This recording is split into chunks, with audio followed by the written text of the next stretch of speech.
Bonsoir, merci d'être avec nous sur Journal de guerre. Au 331e jour de la guerre entre le Hamas et Israël, voici ce qu'il fallait retenir de la journée à 20 h.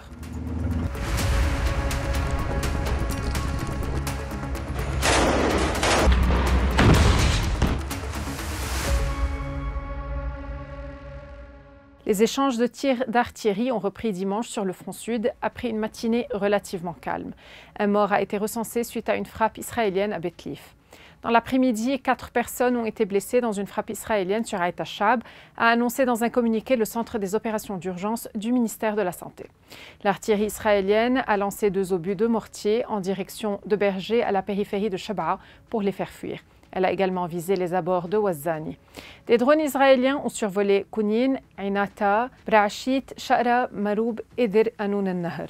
Plus tôt, des avions de guerre israéliens avaient survolé Hasbaya, les fermes de Shaba et la vallée de la Beka. Un drone israélien aurait largué des bombes pour la 4e fois aujourd'hui près de la barrière frontalière au-dessus du village de Kfar Kela.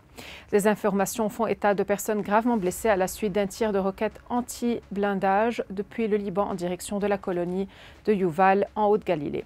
De son côté, le Hezbollah a annoncé avoir pris pour cible le matériel d'espionnage du site de l'Ouaïset el-Alam dans les collines libanaises occupées de Kfar Shouba, le détruisant. D'autre part, un véhicule de l'armée libanaise a essuyé des tirs en provenance de la position israélienne de Zaharit sur la route de Marwahin alors qu'il se déplaçait le long de la frontière sud pour approvisionner les centres de l'armée. Le ministre israélien de la Défense, Yoav Gallant, a déclaré dimanche depuis la frontière nord avec le Liban que le prix que nous payons ne sera pas en vain et nous continuerons à frapper le Hezbollah jusqu'à ce que nous ayons fait réintégrer son foyer à la population du Nord.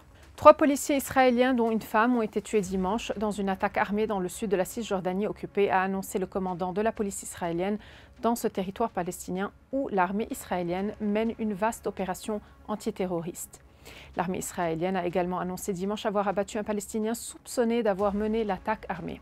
L'homme était barricadé dans un bâtiment résidentiel, a été éliminé sur place, a assuré l'armée de l'État hébreu qui mène depuis mercredi une vaste opération contre les groupes armés palestiniens dans le nord de la Cisjordanie. Nous n'avions pas d'informations sur la localisation exacte des otages. Les combats étaient en cours sur le terrain et les troupes ont éliminé des terroristes même pendant les batailles d'hier.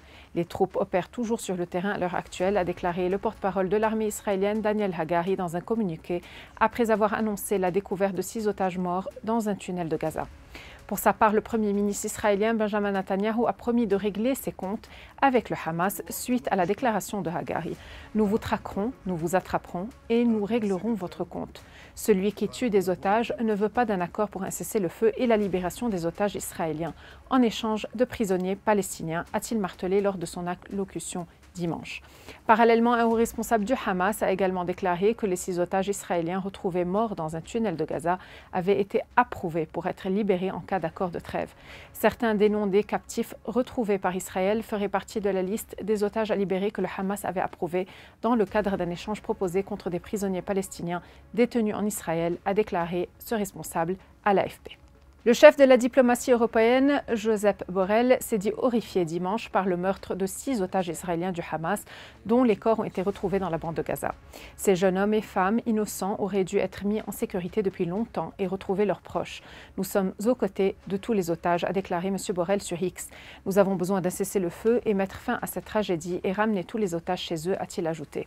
De son côté, le Premier ministre britannique Keir Starmer s'est dit profondément choqué par le meurtre horrible et insensé de 6 otages israéliens du Hamas. Le Hamas doit libérer tous les otages maintenant et un accord de cessez-le-feu doit être conclu immédiatement par toutes les parties pour mettre fin à ces souffrances, a-t-il plaidé sur X. Le bilan humain depuis le début de la guerre à 20 h, heure de Beyrouth. Du côté de Gaza, le ministère de la Santé a recensé près de 40 738 morts parmi les Palestiniens depuis le 7 octobre. Du côté israélien, approximativement 1200 morts sont officiellement recensés par l'État hébreu depuis le début du mois de novembre 2023. Un chiffre qui n'a toujours pas évolué selon les données officielles, malgré des annonces régulières de soldats tués dans les combats. Au moins 360 officiers ont été tués dans la bande de Gaza et à la frontière libano-israélienne depuis le 27 octobre, début de l'opération militaire terrestre lancée en représailles à l'attaque du 7 octobre dans le sud d'Israël. Des professionnels de santé ont administré des doses de vaccins contre la polio à des enfants de Gaza à Deir el-Balah alors qu'une campagne de vaccination contre la polio a officiellement commencé dans la bande de Gaza où les Nations Unies ont annoncé des pauses humanitaires pour permettre une vaccination à grande échelle.